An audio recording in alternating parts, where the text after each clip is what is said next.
Welcome to Wheelock's Latin chapter 33. In this chapter, we only have one topic we'll be discussing, and that is conditions or conditional statements. Let's take a look at what conditions are. They're actually something we use all the time in English sentences. So a conditional statement is basically a statement that has a condition or a protasis, premise, in a subordinate clause, and in Latin it'll be introduced by si, meaning if, or nisi, meaning if, not, or unless. And it will be stating a hypothetical action or circumstance. And it will be followed by the conclusion or apodosis, which is the likely result of the action functioning as the main sentence. Here's a simple example in English. If I study for the Latin test, I will make a good grade. Now, here in yellow, you see the protasis, the premise or the condition of the sentence. It is a subordinate clause. It's not the main sentence. It's the subordinate clause. And it says, if I study for the Latin test. This is the condition. And here is the likely result of this. This is the apodosis. I will make a good grade. So the result of studying for the Latin test will be a good grade. Now, in Latin, condition statements are either in indicative mood or the subjunctive mood. They can be in either one. And there are three basic categories of condition statements that are in the indicative mood, and there are three categories in the subjunctive mood. Now, the condition statements in the indicative mood are those that are more likely to occur or expected to occur. But if they're in the subjunctive mood, these condition statements are less likely or not expected to occur. So that's something to keep in mind here. If it's indicative, it's probably going to happen, or it is happening. In a subjunctive mood, it's not likely to occur. Now, here are the three different categories of condition statements that are in the indicative mood. Now, this is sometimes a little confusing for some Latin students, so follow me closely here. The first is called the simple fact present. This is present indicative in both clauses. The protasis and the apodosis both will be in the present tense, indicative mood. And you will translate both of the verbs as present indicative. Here's an example. Si urbem oppugnat stultus est. Now the protasis, si urbem oppugnat, present indicative. Then you've got the verb in the apodosis, est, is also present indicative.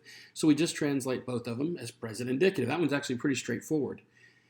Si oppugnat. If he attacks Urbem, the city, and it is quite possible he is, because remember this is indicative mood. You don't have to actually include this in the translation, but I put this here to help you understand the difference between the indicative and the subjunctive.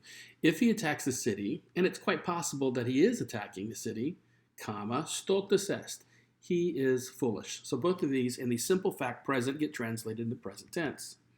Now here we have the simple fact past.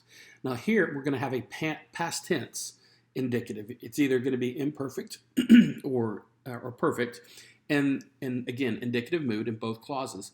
And you're going to translate both verbs as past indicatives. So here we have si urbem oppugnavit stultus fuit. If he attacked the city, and quite possibly he did, he was foolish. That's simple fact past, both in the past tense imperfect mood. Now here we have simple fact future. This is where both verbs are future indicative. And be careful here, we're going to translate the protasis verb as present indicative and the apodosis as future indicative. Future perfect, by the way, may be used with the same sense or meaning. So here's the example. Si urbem oppugnabit stultus erit. If he attacks the city, and quite possibly he will be foolish. Now, this could be translated, but it would make less sense. It just does not sound quite well in English. If he will attack the city, and quite possibly he will be foolish. You could actually translate it that way, but in English, we use the present tense for future action all the time.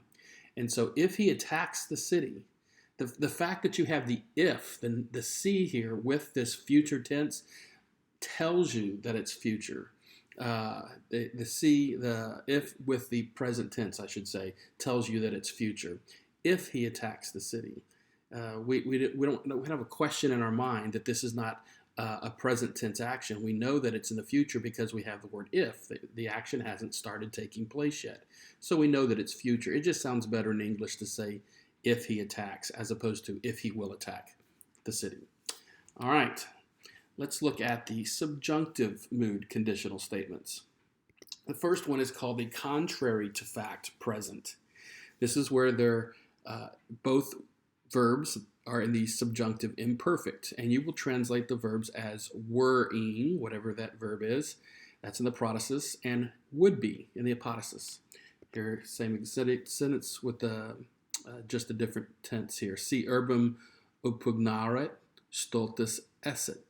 Here we have the imperfect subjunctive attack, so it's if he were attacking the city, but he is not, he would be foolish.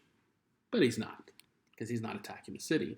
So this is contrary to fact present. Now we have contrary to fact past. Pluperfect subjunctive in both clauses, and you will translate as had verbed and would have verb. Okay, here we have si urbem opugnaviset, stultus fuisset. If he had attacked the city, but he did not, he would have been foolish, but he was not. So that's contrary to fact past. Had verbed and would have verb. And then finally, we have contrary to fact future. Oh, nope, this is actually called future less vivid. So you just need to keep that in mind. It has a little different title, future less vivid. Now remember, subjunctive mood doesn't have future tense. So the way that you form this is with present subjunctive in both clauses. And you translate it as should verb and would verb. And here's the example. Si urbem opugnet stultus sit. So both of these are subjunctive present tense. If he should attack the city, but he may or may not, he would be foolish. So here for the future less vivid, you translate with should and would. Now, here's our summary of conditions. How do we define it? It is a subordinate clause introduced by si or nisi that proposes a premise or protasis with the likely conclusion or result, the apodosis, of the premise following in the main sentence. The verbs may be either subjunctive or indicative mood. How do we recognize it? Well, it's going to be introduced. The protasis is going to be introduced with si or nisi, and it will be introducing a subordinate clause. And we translate it with the appropriate auxiliaries according to the type of condition that it is. So you need to review the last two slides and become very familiar with the different uses of the condition statement, either indicative or subjunctive, their titles, and the appropriate translations. Now, as a quick review of the uses of subjunctive, here are the ones that we've previously covered: jussive, purpose clauses, result clauses, indirect questions, cum clauses, proviso clauses, and now that to this we have added the conditions. Now keep in mind, both the cum clauses and conditions are not relegated to only subjunctive mood. They can have indicative as well as subjunctive mood, but we're keeping an ongoing list here of different uses of subjunctive, and I wanted to make sure we nail this down. We've got only 3 left, and we'll cover those in future chapters. Don't forget your vocabulary. We'll have a test later this week. Have a great day.